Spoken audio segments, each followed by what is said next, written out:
One of the most common questions I get asked is, should I run my business as a sole trader or a partnership or a limited company?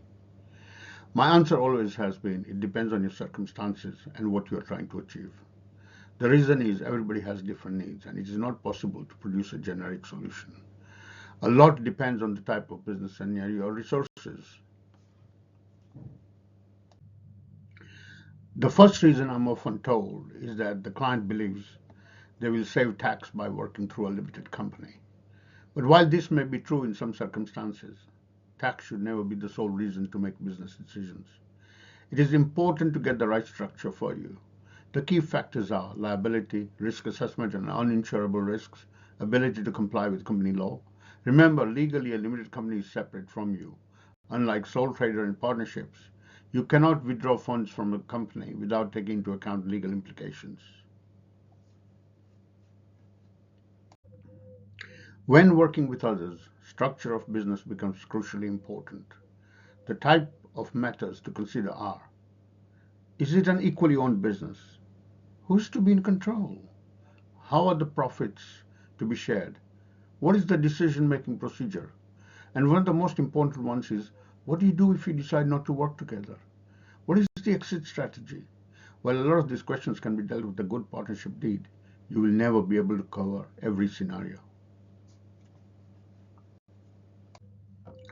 Let's talk about the risks now. We are all positive people and we would not do anything unless we were.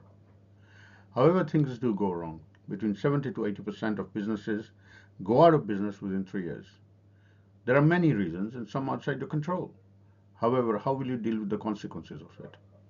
Within the business and you personally. If you have worked in your chosen profession or business at a senior level, you should be aware of some of the risks, but there will be many more. How will you deal with the unexpected situations? Some risks are insurable, but unless the policy takes into account your needs, then you are effectively self-insuring, and that can be dangerous.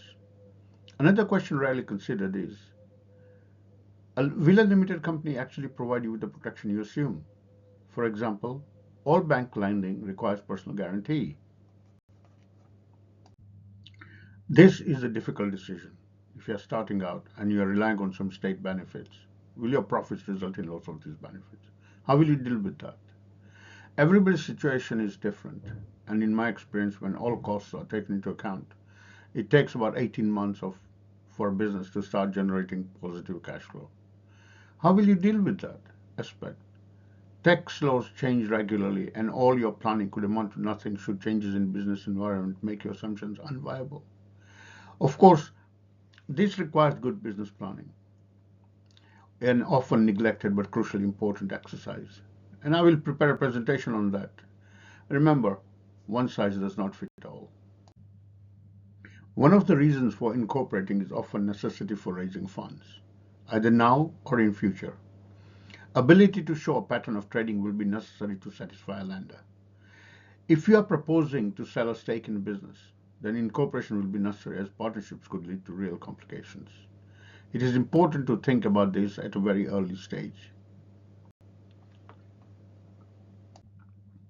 It is often said that the failure to plan is planning to fail. This is so true.